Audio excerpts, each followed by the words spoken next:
कटिहार से कांग्रेस सांसद तारिक अनवर का बड़ा बयान सामने आया। सीट शेयरिंग पर उन्होंने कहा कि बातचीत तो जारी है और जल्दी ऐलान भी हो जाएगा। इस पूरे मुद्दे पर तारिक अनवर से न्यूज़ इंडिया ने खास बातचीत की है, सुनिए।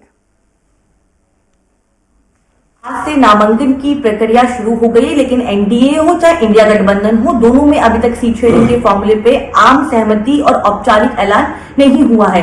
कांग्रेस पार्टी के वरिष्ठ नेता और सांसद तारिक अनवर साहब हैं। सर, क्योंकि पहला सवाल यही है कि आप लोग लगातार ये कहते हैं कि एनडीए में सीट शेयरिंग नहीं हुई है, लेकिन महागठबंधन में अभी तक सीट शेयरिंग का कोई फॉर्मूला आप लोगों ने औपचारिक रूप से तैयार नहीं किया। वहीं दूसरी बात ये भी है कि कांग्रेस और आरजेडी के बीच में कुछ सीटों को लेकर गजल चल रहा है, तो क्या कांग्रेस कॉम्प्रोमाइज कर चुकी है? सीट शेयरिंग हो चुका है आप लोगों के बीच में? देखिए, अभी बातचीत चल रही है और बातचीत का अंतिम दौर चल रहा है और हमको लगता है आज से कल तक हम लोग किसी न किसी नतीजे में पहुंच जाएंगे और कोई टसल नहीं है। आपने टसल शब्द का इस्तेमाल किया। देखिए, जब गठबंधन की राजनीति होती है तो उसमें गिव एंड टेक होता है। कुछ सीटों पर बोल लेंगे या उनके लिए संभावना अच्छी है, अब कुछ सीटों पर हमारी जीतने की संभावना ज़्यादा है, तो एक्सचेंज होता है और मर्जिश होता है, दोनों पार्टियों की मर्जिश होता है, कोई थोपा नहीं जाता। तो हमको लगता है जो भी अदला बदली होगी या जो भी बदलाव आएगा वो दोनों की मर्जी या चारों की मर्जी से, जो भी गठबंधन के साथी है सबकी मर्जी से हो।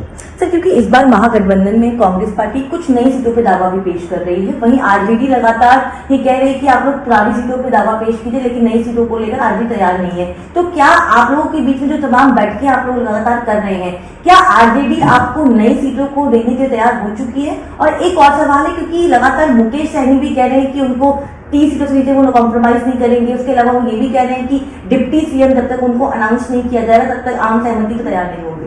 देखिए, ऐसा है कि मंत्रिमंडल तो बाद में बनेगा ना, पहले मेजोरिटी आएगी, उसमें नेता चुना जाएगा, उसके बाद ही कोई मंत्रिमंडल का जो विस्तार होगा उसमें तय होगा कि किस पार्टी ने कितने एमएलए जीत कर आए, उसी अनुपात में उनको जगह मिलेगी मंत्रिमंडल में। यही तरीका है जो संवित सरकार होती है या जो गठबंधन की सरकार होती है। और मैं समझता हूँ कि शाही साहब को भी और जो भी लोग हमारे साथ नहीं जुड़ रहे हैं उनको एकोमोडेट करने की बातचीत चल रही है और इसी थोड़ा विलम्ब हो रहा है।